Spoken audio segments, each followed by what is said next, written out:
ખૂબ જ મહત્વનું આયોજન તમારે આના સંદર્ભમાં કરવું જ પડે, નહીં તો યુ વિલ બી નોવેર. અને ઘણીવાર તો મિત્રો આજે આપણે એમ માનીએ કે ભાઈ ચાલો મારી ડિપોઝિટ મેં મૂકી છે એના ઉપર મને 9% વ્યાજ મળે છે કે 8% વ્યાજ મળે છે. મિત્રો તમને આજે 8% વ્યાજ મળતું હોય અને તમારો ટેક્સનો રેટ જો 10 લાખ રૂપિયા ઉપરની આવક હોય તો યોગેશભાઈ 30.9% તમારો જે what will be your post tax interest rate effective 5.5% થાય. હવે આપ જાણો છો કે આ વર્ષે ફુગાવો થોડો ઘટ્યો એવો દાવો કરે છે, પણ બધા નહીં તો આપણે જાણીએ છીએ 7-8% તો ફુગાવાનો દર હતો આ છેલ્લા 4 વર્ષ દરમિયાન. હવે ઇફેક્ટિવ તમને 5.5% મળે છે post tax if you are in the top bracket, અને 7%નો જો ફુગાવો હોય તો what is the growth of your wealth, તમારી સંપત્તિમાં વૃદ્ધિ શું છે ઇફેક્ટિવ ટર્મ્સમાં જુઓ તો નેગેટિવ ગ્રોથ છે. મિત્રો આજે ઘણીવાર આપણને એમ થાય કે ભાઈ આપણે 1975માં આપણા પિતાશ્રી એમની જે આવક હતી એમની સંપત્તિ હતી એ વધારે સુખી હતા, અને પગાર ઓછા હતા, આવક ઓછી હતી, પણ તે બધા ઘરોય સસ્તા હતા ને. 1999 સુધી તો હાઉસિંગ લોન નામનું કોઈ પ્રાણી જ નહોતું. For the first time housing loan ને એના ઉપરનું વ્યાજ તમને કપાત તરીકે બાદ મળે એ કોણ? 1999માં યશવંત સિન્હા જ્યારે નાણામંત્રી હતા ત્યારે તો આવ્યું 1.5 લાખ. અનફોર્ચ્યુનેટલી સરકારને 99 થી 2013 સુધી આ 14 વર્ષમાં કોઈ ફુગાવો દેખાયો જ નથી, એટલે પેલા 1.5 લાખ તો 1.5 લાખ એમણે એમ રાખ્યું છે ઇન્ટરેસ્ટનું deduction. Well that is a separate thing, એ તો બજેટ આવશે ત્યારે વાત કરીશું એની. પણ મિત્રો મારું કહેવાનું શું છે બાબત કે ઘર જે છે આપ જાણો છો, હું એક નાનો દ્રષ્ટાંત આપું કે આજે મિત્રો 50 લાખનો જે તમે ફ્લેટ તમારે ખરીદવો પડે એ જો માત્ર 10 વર્ષ પહેલા તમે ખરીદ્યો હોત તો કેટલામાં તમને મળત? એટલીસ્ટ 20 લાખ 15-20 લાખમાં તો 100% મળી જાત. એ જ ટાઈપનો, કદાચ ઇવન લોઅર દેન ધેટ. એ 15 લાખ 10 વર્ષમાં તમે વ્યાજે મૂકો તો મેક્સિમમ કેટલા થશે? 32-35. 50 લાખ એટલે કે જે ખાડો પડે. તમે ડિપોઝિટ, ઇન્વેસ્ટમેન્ટ, રિટર્ન એ બધું you can do it letter, but the first thing you have to understand and appreciate કે જો ઘર ચૂક્યા. મિત્રો આ જ ફિલોસોફીને લક્ષ્યમાં રાખીને you must go in for your house in time, the first house.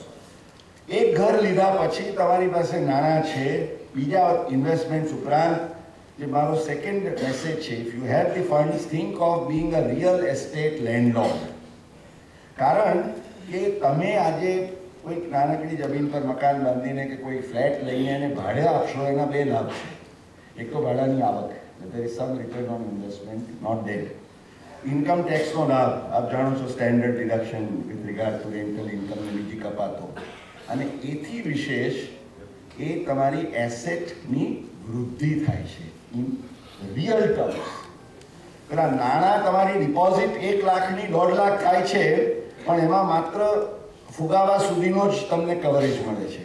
When the value of the property increases, it is beyond inflation and there is appreciation. આ એક મુદ્દો આપણે ખ્યાલમાં રાખવો જોઈએ. ત્રીજો આસ્પેક્ટ જે છે is build your earning power. મિત્રો આજથી 10 વર્ષ પહેલા લોકો નિવૃત્ત થતા હતા ત્યારે એમ વિચારતા હતા કે ભાઈ 20-25 હજારમાં ઘર આરામથી ચાલે.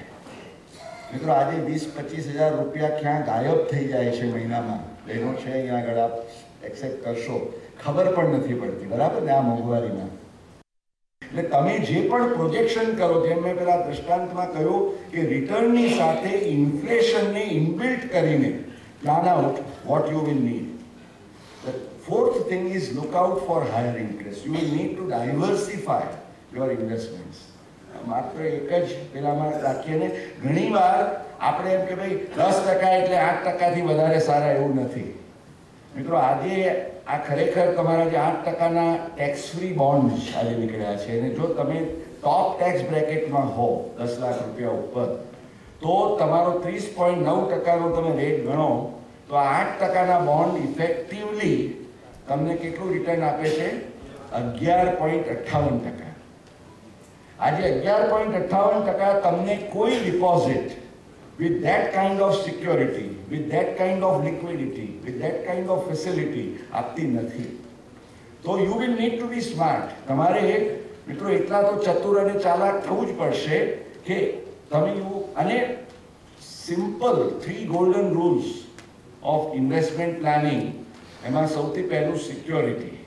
સિક્યોરિટી એટલે not all eggs in one basket. મિત્રો રિયલ એસ્ટેટ ગમે તેટલું તેજીમાં હોય પણ બધા પૈસા રિયલ એસ્ટેટમાં નખાય નહીં. શેર બજારમાં આપણને ગમે તેટલો ચસ્કો હોય પણ બધા પૈસા એમાં નાખ્યા.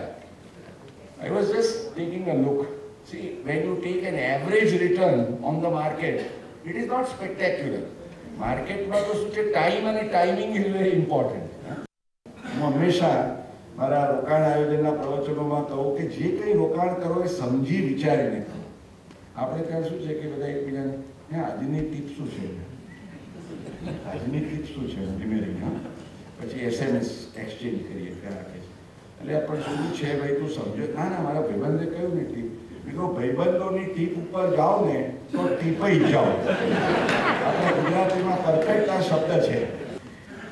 મિત્રો ઇન્વેસ્ટિંગ ઇન બુલિયન, વર્ષો સુધી કોઈને સોનામાં કોઈ ચમક દેખાઈ નહીં, પણ સોનું જ્યારે ચમક્યું ત્યારે ચકાચોંધ બધાની આંખો અંજાઈ જાય એવું છે. જે લોકો સોનામાં છેલ્લા 3 વર્ષમાં કમાયા, મને લાગે છે આખા દસકામાં શેર બજારમાં ન કમાયા હોય એટલું. પણ એ ટાઈમિંગની વાત છે. પછી હવે તમે આજે અત્યારે એમ કહો, નોટ ધેટ લાંબા ગાળા માટે હોય તો યુ કેન સ્ટીલ. હમણાં જે એક સેમિનારમાં લોકો કે મૂકે મેં કહ્યું જો જમીન છે, સોનું છે, આ બધી વસ્તુઓના ભાવ વધે છે કેમ? Because they are commodities which are the gift of nature. They limited છે. તમે ખાણ ખોદીને કેટલું સોનું કાઢો? જમીનો તો છે જ, વસ્તી વધતી જાય છે. ડિમાન્ડ એન્ડ સપ્લાયનો સિમ્પલ ઇકોનોમિક્સનો રૂલ છે. એટલે you have to consider this simple principal of economics and go on the basis of that. અને સૌથી છેલ્લો પ્રિન્સિપલ, પ્લાન યોર સ્પેન્ડિંગ. મિત્રો આજે ખાસ કરીને હું એટલા માટે કહું છું કે આજે બધું પ્લાસ્ટિક કાર્ડ આવી ગયા ને બધા, અને હવે તો ના જોઈતા હોય તો આપણને પધરાવે. ઘણા કેટલા કોલ આવે આપણને બધાને. એટલે મિત્રો આ પ્લાસ્ટિક મનીની જે માયાજાળ છે, જે વેસ્ટર્ન કન્ટ્રીઝ એમાં જ તારા છે. અમેરિકન ઇકોનોમી આખી તૂટી વચ્ચે is because of that. Fortunately આપણે ત્યાં હજી પ્લાસ્ટિક મનીનું લોકોને એવું ગાનપણ નથી. ખિસ્સામાં પૈસા હોય એટલો ખર્ચ કરીએ, પ્લાન યોર સ્પેન્ડિંગ, પણ એમ કે ખાલી આપણને ક્રેડિટ મળે છે માટે આંખો મીચીને ખર્ચો કરીએ અને પછી પહોંચી ન વળીએ. મિત્રો દેટ શુડ નોટ હેપન. તો I want to share with you the retirement benefits. તો આપ જાણો છો એ પ્રમાણે એક તો ગ્રેચ્યુઇટી જે પગારદાર કર્મચારીને આજે મળે છે 10 લાખ રૂપિયા સુધી. ઓફકોર્સ એના નિયમો છે કે તમે કેટલા વર્ષ સેવાઓ આપી, તો દર વર્ષના મહિનાના અડધા મહિનાના પગાર પ્રમાણે છેલ્લા 10 મહિનાની એવરેજ લઈને એટલાને ગુણીને જે મેક્સિમમ અમાઉન્ટ થાય, પણ વધુમાં વધુ 10 લાખ. એટલે તમે જો એમ યાદ રાખો કે ભાઈ વધુમાં વધુ મને ગ્રેચ્યુઇટી ના મળે તો પેકેજમાં કેટલા? 10 લાખ. લીવ એન્કેશમેન્ટ મિત્રો 3 લાખ સુધી. હવે આ ગ્રેચ્યુઇટી ને લીવ એન્કેશમેન્ટ, ગ્રેચ્યુઇટીની લિમિટ તો આપ જાણો છો વધી 2 વર્ષ પહેલા. માની લો કે તમને 25 લાખની ગ્રેચ્યુઇટી મળી, ઘણા કિસ્સાઓમાં આવે છે, તો 15 લાખ રૂપિયા જે 10 ઉપરના છે એ પણ વારસદારના હાથમાં સંપૂર્ણપણે કરમુક્ત છે. એવી જ રીતે લીવ એન્કેશમેન્ટ, જે તમે હક રજાઓ તમારી હોય એનું જે તમે રોકડમાં રૂપાંતર કરો છો, એ પણ બોર્ડનો સર્ક્યુલર છે કે salary paid to legal heirs who dies in active service is exempt. આ બે યાદ રાખવાની છે. VRS કોમ્પેન્સેશન, જેને આપણે વોલન્ટરી રિટાયરમેન્ટ કહીએ છીએ, એના 5 લાખ રૂપિયા એ પણ વર્ષો પહેલાંનું છે. ફોર્ચ્યુનેટલી તમારું જે પ્રોવિડન્ટ ફંડ, કર્મચારી તરીકેનું તમારું પ્રોવિડન્ટ ફંડ હોય તો એના ઉપર કોઈ જ મોનિટરી સીલિંગ નથી. એટલે તમને ગમે તેટલા ઘણા બધા ટોપ રેન્કિંગ એક્ઝિક્યુટિવ્સને કરોડ રૂપિયા ઓન રિટાયરમેન્ટ પીએફ આવે ને આપણે પીપીએફમાં કેટલા બધા થાય છે તો પીએફમાં પણ આવી શકે, but there is no tax on that. અને superannuation fund if you are participating, તો જો મિત્રો તમારી 60 વર્ષની જે વય મર્યાદા હોય, વય મર્યાદાને આધારે તમે જો નિવૃત્ત થયા હો અથવા અવસાન થાય એનાથી નાની ઉંમરે, તો એ બે સિચ્યુએશનમાં ઇટ ઇઝ એક્ઝામ. પણ તમે જો સ્વૈચ્છિક નિવૃત્તિ લઈને સુપર એન્યુએશન મળે તો એના ઉપર તમારે ટેક્સ ભરવાનું થાય. મિત્રો, વસિયતનામું, વોટ ઇઝ અ વિલ? આપ સૌ જાણો છો, પણ વિલનું મહત્વ કેટલા લોકો સમજે છે? આ વાત મારે આપ સૌને આગળ મૂકવી છે. આજે મિત્રો, વિલ ના હોય તો સૌથી પહેલા તો કોઈ વસ્તુ ના હોય તો શું સમસ્યાઓ સર્જાય એ જો તમને ખ્યાલ આવે તો you will understand and realize the importance of the will. સૌથી પહેલા realizing the importance of the will.